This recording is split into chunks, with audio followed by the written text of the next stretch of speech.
Ayodhya police पर अमानवीय व्यवहार करने का आरोप लगाते हुए सपा सरकार में राज्य मंत्री रहे तेज नारायण पांडे पवन ने पत्रकार वार्ता कर दोषी पुलिस कर्मियों को सस्पेंड करने और मुकदमा दर्ज करने की मांग की है।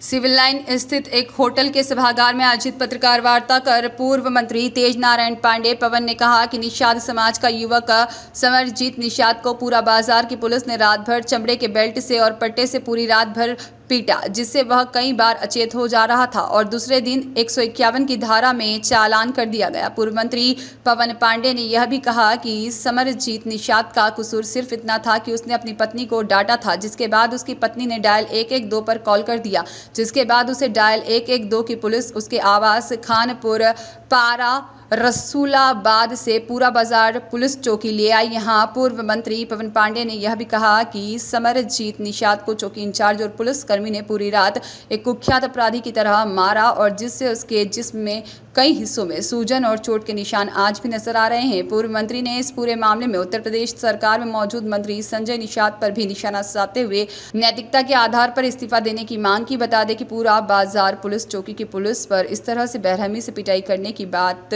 17 सितंबर की बताई गई है। फिलहाल इस प्रकरण में पीड़ित समरजीत का मेडिकल और फोटो कराकर एक प्रार्थना पत्र एसएसपी को देकर दोषियों के विरुद्ध सस्पेंशन की कार्यवाही करते हुए मुकदमा दर्ज कर पीड़ित को न्याय दिलाए जाने की मांग की गई है। 17 तारीख को योगी सरकार की पुलिस इनको पुलिस चौकी पूरा बाजार ले गई। इनकी पत्नी बगैर बताए घर से चली गई थी। कहीं लौट के आने पर इन्होंने अपनी पत्नी से कहा, कहीं जाने से पहले बता दिया करो, घर पे परिवार है, बच्चे हैं, सूचित करके जाया करो। उसके बाद इनकी पत्नी ने 112 को फोन किया, 112 नंबर आई और इनको पुलिस चौकी ले गई पूरा बाजार। उसके बाद पूरी रात समरजीत निषाद को पुलिस ने मारा। चौकी इंचार्ज हरशंकर राय और उनके जो भी सिपाही थे बेल्ट से मारा। पूरा इनका हाथ सूज आया, पूरा इनका हाथ सूज आया। पीछे मैंने फोटो आप लोगों को दिखाई, पूरे शरीर पर निशान पड़ गया, इतना मारा इनको। तो कागज लाओ जरा। इनकी पिटाई की गई और उसके बाद दूसरे दिन इनका 151 दिया गया और फिर जमानत करा के घर आए। ये फोटो है, ये फोटो है। आप बताइए इन्होंने कौन सा इतना बड़ा अपराध किया था कि इनकी पूरी रात पिटाई की गई। खाली पत्नी ने मान लीजिए कहा सुनी बुला लिया गया था, पुलिस पूछ सकती थी क्या घटना है, बात करा सकती थी दोनों परिवार को बुलाकर, पति पत्नी को। लेकिन ये इतने बड़े अपराधी थे कि इस तरह से पिटाई की गई। ये तो केवल पिछड़े समाज के थे समरजीत निषाद, इसलिए ऐसी घटना की गई। मैं मांग कर रहा हूं कि चौकी इंचार्ज और जो भी सिपाही इस घटना में लिप्त उन पर कार्रवाई की जाए।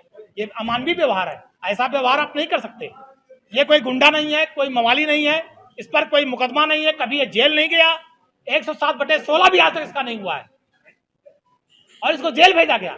151 जमानत पर आया और इस तरह का अमानवीय व्यवहार चार्ट बेचता है। रसूलाबाद मालिक के जेल भेजा जा रहा है। तो निषादों पर इतना उत्पीड़न। और एक निषाद समाज के मंत्री हैं संजय निषाद, दिन रात ढोल पीटते हैं निषाद निषाद निषाद निषाद के लिए। अभी अयोध्या में ड्रामा कर रहे थे, आके आंसू बहा रहे थे। निषाद जी से मैं पूछना चाहता हूं, जब 5 निषाद मारे गए और जेल भेजे गए, तुम्हारी आंख से आंसू निकला? तुम्हारा निषाद छात्रावास जहां पर निषाद समाज के गरीब बच्चे रहकर पढ़ते थे, वो कब्जा कर लिया भाजपा की सरकार में। तुम्हारी आंख से आंसू निकला, मुंह से आवाज निकली। आज ये समरजीत निषाद मारा गया है, तुम्हारे मुंह से आवाज निकली। पूरे प्रदेश में निषाद समाज के लोग मारे जा रहे हैं, मुकदमे दर्ज हो रहे हैं। संजय निषाद की मानवता मर गई, इंसानियत मर गई। वो लाल बत्ती की चाहत में इतने पागल हो गए हैं कि अपने निषाद को मरते पिटते और मुकदमा दर्ज होते देख रहे हैं। पिता पुत्र सांसद मंत्री किसी के मुंह से आवाज नहीं निकल रही है। केवल निषाद समाज के नाम पर राजनीति कर रहे हैं और निषाद समाज को इन्होंने कुर्बान होने के लिए भट्टी में झोंक दिया है कि मुकदमा लिखा जाए, मारे जाओ तुम, तुम्हारा उत्पीड़न हो। लेकिन ये सांसद पुत्र पिता। मोहम्मद आलम की रिपोर्ट।